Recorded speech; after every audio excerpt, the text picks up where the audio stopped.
Hello mga kabibig! Welcome back sa ating bagong YouTube channel. Ito ang pinakamaingay ng YouTuber sa balat ng YouTube.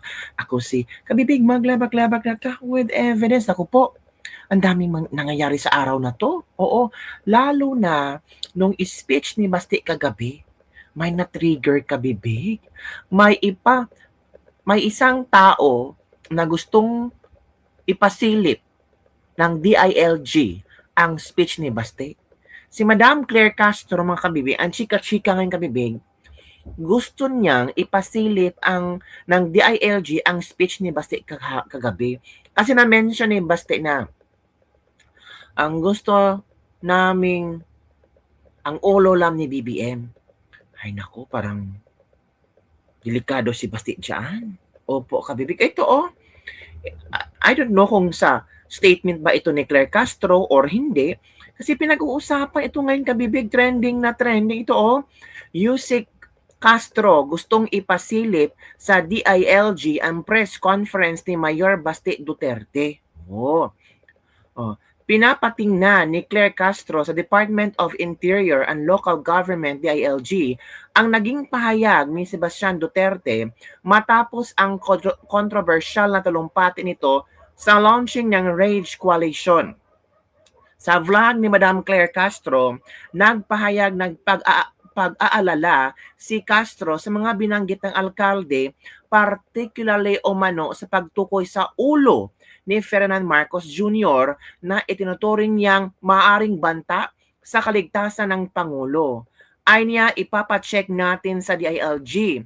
Ang target niya, ulo ni BBM. Naku po, Basti Duterte si Claire Castro inunahan ka na naman. Binanggit din niya na ang ganitong mga pahayag ay hindi dapat baliwalain. Sabay tanong kung hindi ba ito nakikita ng pamunuan ng DILG. Sa iba pang bahagi ng kanyang komento, iginiit niyan tila may layunin o manong patalsikin ang Pangulo upang magkaroon ng pagbabago sa liderato. Baka misinterpretation mo lang yung Claire or baka ikaw lang yung nag-iisip, di ba? Kagabi nga, ang sinabi ni Baste, suportahan nila ang pagtakbo ni VP Sara. Dahil dito, inaasahan niyang reripasuhin ng DILG ang naturang mga pahayag upang matukoy kung may nilabag na batas o kung kinakailangan ng kaukulang aksyon. Naku, delikado yan. Naku po. Baste for real, nung Presidente PRRD, ang problema ni Baste is all about tourism. Ang galing niya doon, in-explain niya yung kung ano ang mga nasa lugar na yamang likas. Ang imbestigahan ng flood control, wala. Pero kay statement ni Baste, meron ka. Feeling First Lady, sabi ni John Baloyot Asibuchi. Nakalimutan ata uminom. Ay, wag naman ko ngayon ka Madam Claire Castro, ha? Unahin mong silipin ang lahat ng problema na kinaharap ng ating bansa. Gumawa kayo ng aksyon sa lahat ng issue na kinaharap natin ngayon. Sa ngayon, marami tayong problema tulad ng paghihirap ng mga Pilipino sa pamasahe, fuel, pagtaas ng bilihin, sahod at iba pa. At isa pa, wala pa kayo napapanagot sa korupsyon. Ooh! Grabe yun ha. As in, wala pa kayong napapanagot sa korupsyon. Malapit nang matapos ang 2026. Tama naman. 'Di ba? Pero kung gusto na talaga na kung nakasentro talaga lang ang kailang isip sa mga Duterte, of course, kahit maliit na bagay, kahit kung ano mang mga sasabihin ng mga Duterte, like for example, yung sinabi ni Baste, natural, hahanapan nila lang ng gusot. Gugusitin nila yan. Hahanapan nila na may makaso sila kay Baste.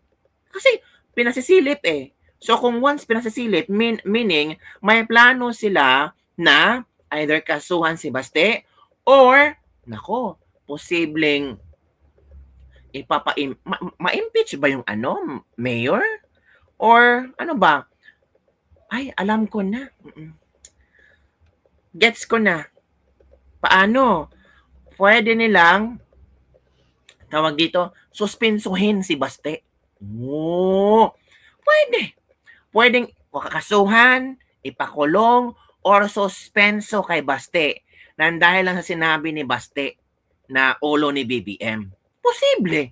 Posible yun ang kailang titingnan ba ng mga argumento, titingnan nila ng mga parte ng statement ni Baste, kung saan ba pwede silang tumira at hanapan ng butas ang statement ni Baste. Hala ka, Baste! Ano ba yung statement ni Baste? May hanapin natin yung statement ni Baste. Ano ba yun? Antikler, Tanawa.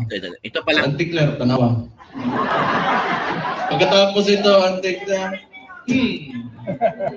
si Mayor Baste,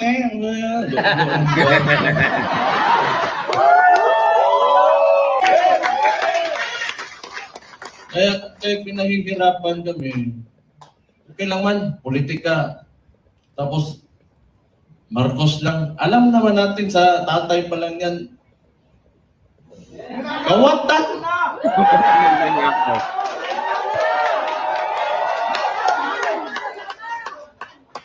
Hindi, kasi ganito yun. Nung nagsimula yung kampanya noong 2022, kasama na yung kapatid ko, the Vice President.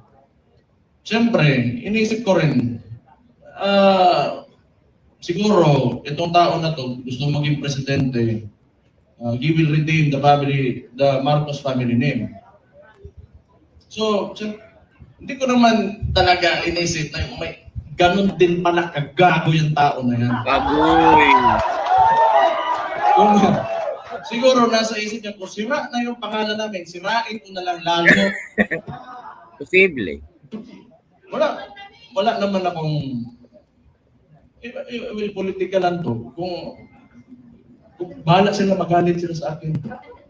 Nagalit na nga Baste kasi pinasisilip na ni Claire Castro. Ito Sabihin na natin, may nakawan nangyari, gayad ng pera, whatever. Kasi that should be enough. Nagkaroon na kayo ng presidente that tolerated it. So what's next? Dadagdagan nyo pa? Nagpasarap na kayo ng sobra-sobra, gusto nyo pa? You know, kung swerte na kayo sa buhay, it's time you give back to the people. Huwag niyong pahirapan yung mga tao. Tama na yan. Okay na yan. Siguro yung mga anak nyo maka-aral sa abroad, you can eat, in a very nice restaurants. Tama na yan. That's okay. Isang ulo lang naman ang kailangan namin. Ang ulo ni Bongbong Marcos! So dito kabibig, dito yung gustong ipapasilip ni Claire Castro. Dito niya titingnan kung ano bang pwedeng, anong tawag dito, ikaso kay Baste. Naku po. Paano yan? Ito naman si Senator Bongo during that time, kung ano ang kanyang reaction sa mga pangyayari. Meron ding magandang sinabi si Senator Bongo actually, na pwede mong mag-reflect ka ba sa panahon ngayon, 'di ba? Si Senator Bongo parang tama na yung pang very cool, very seryoso, very formal, parang biglang nag-iba ang kanyang pananaw na nakikita niya parang sobra na yata. Ito kabibig ha. Let's watch this one. Tahimik lang po ako nagtatrabaho rito. Galit po ako sa maling sistema. Galit po ako sa anumang uri ng korupsyon.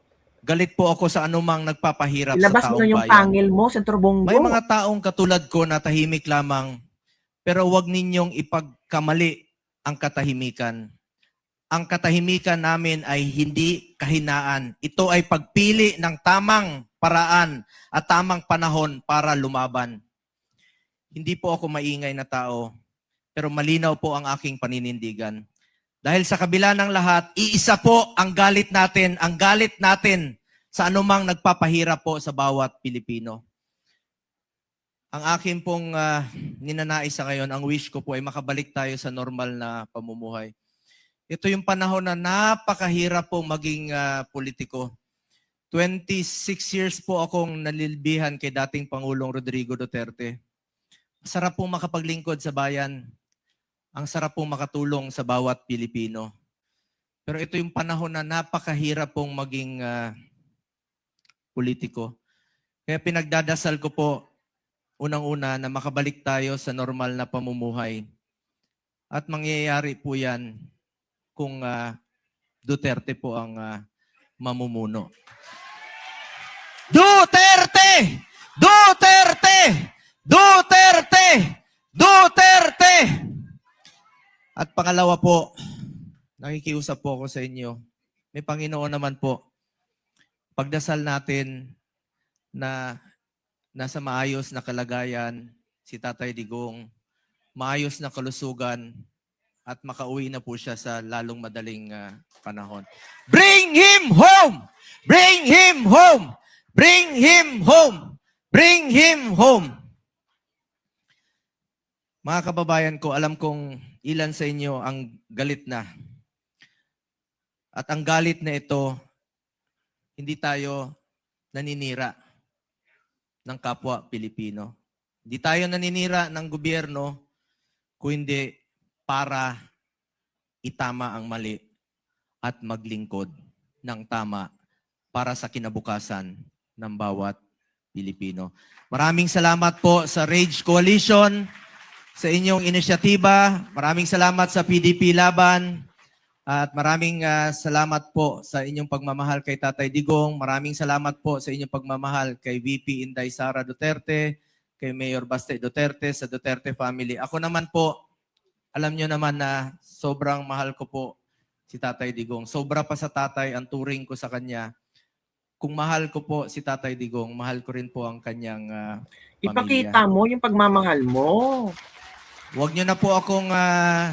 ito yung mga panahon na magkaisa po tayo para sa ating layunin. Ilabas mo ang Huwag nyo na po pangil akong mo, pansinin sa politika. Ang importante po sa atin dito, si Tatay Yurak-yurakan na si Tatay at ang Digong. kinabukasan ng ating bayan. Maraming salamat po sa inyong lahat. Mga kababayan ko, mahal na mahal ko po kayo. So yun po kabibig ang mensahe ni Bongo. Pero alam mo, si Bongo, siya yung siya yung politiko sa PDP Laban na parang ako yung taga-balanse. May mga taga PDP Laban na sobrang init, sobrang galit na, pero si Bongo still cool pa lang. Parang oo, hindi nga ako mahilig sumigaw, hindi man ako talagang pinapakita yung galit ko, pero wait a minute, baka sasabog din ako. Pero maganda din no na may mga taga-balanse, pero sigaw ng mga tao, ipakita mo na yung pangil mo, Bongo. Number 1 senador ka. Diba? Ipakita mo kasi maraming susuporta sa'yo dong. Diba? Ay nako na. Hoy, alam nyo ba kabibig? Takot na ang mga makabayan black. Bakit? Kasi ang kanilang interpretasyon kagabi kay Baste, na si Baste daw, posible ang plan B. Sabi ni Tinio na posible daw si Baste ang plan B ng mga Duterte. Kung ma-impeach daw si BP Sara, merong pang Baste Duterte. Ay, pwede yan. Ikaw yata ang nag-advise sa kanila, Tinio. Parang tama yung mga sinasabi mo. Kasi for me parang tinitesting ng PDP Laban kung paano i-embrace si Baste Duterte. Paano tatanggapin ng tao si Baste Duterte. And take note mga kabibig, naramdaman ng mga tao na may similarities sina Baste Duterte at Pangulong Rodrigo Roa Duterte. Na may similarities the way they talk, the way they deliver, the points, their what they want, at kung ano ang pwede lang ipaabot sa masang Pilipino. Yun ang nakikita ng tao ngayon. So, naintindihan ko din ang punto ni Tinio. Parang kinakabahan na rin sila, 'di ba? Parang kung si Tinio, no? Parang ang hirap-hirap basahin ng strategiya ng mga Duterte. Ang hirap-hirap i-consolidate ang kanilang action, ang kanilang moves. Parang they are really a chess player. Talagang tinuruan sila ng tatay nila. 'Di ba? O bigla na lang si Baste naging elected president ng PDP Laban. Sino bang mag-aakala? In fact, si Senator Ruben Padilla ang presidente ng PDP Laban. Malayo pa naman na matapos ang termino ni Senator Ruben Padilla. Pero ngayon parang si Baste naging pre-elected president ng PDP Laban. Tapos, the next day, Rage Coalition. At nag-speech si Baste. So kung i-analyze mo, parang they're testing the waves. They're testing the people kung epektibo ba si Baste.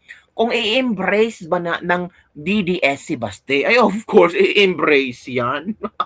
No questions. I-embrace talaga niyan si Baste. Kasi ano iniisip na nila ang mga options ngayon Kasi nakikita naman nila na hindi talaga papatawarin si BP Sara ng mga congressman 'Di ba?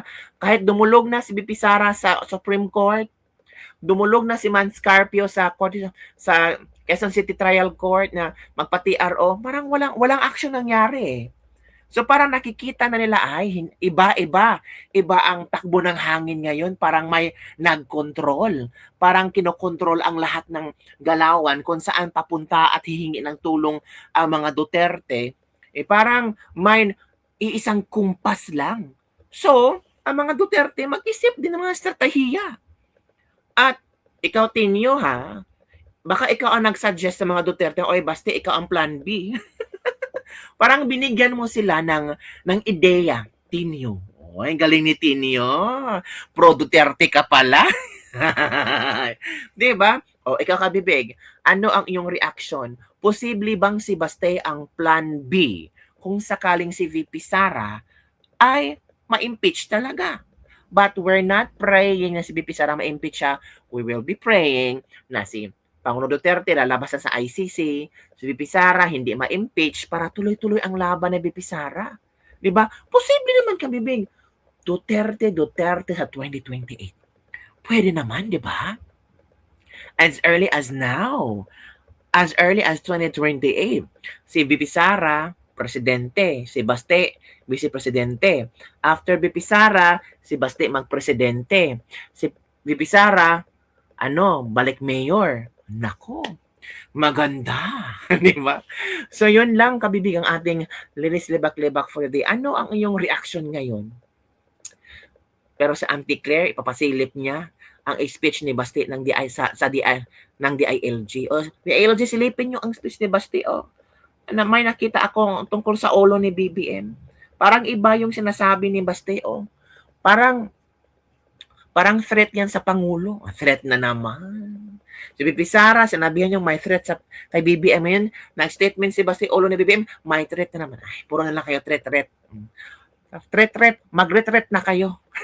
Yun lang Kabibig, and don't forget to like, subscribe, and share this video para sa mga listener news na ating pag-uusapan. Ako si Kabibig, ang Filipino vlogger, at si VP Sara, ang presidente ko sa 2028. Bye everyone! See you next time! Sana hindi magbago. Sana VP Sara, sana hindi ka ma-impeach. We're praying for that. At sana si Baste tatakbong vice-presidente. Hala ka, ang gandang tandem to. VP Sara mataas ang ratings. 33%. Grabe, ang taas yung Kabibig. Yung susunod, wala, lugi na. So far, wala pa namang presidential na pwedeng panglaban kay BP Sara. Si Lenny, sobrang mababa Kabibig. Wala talaga. Yun lang Kabibig. Bye everyone. See you next time.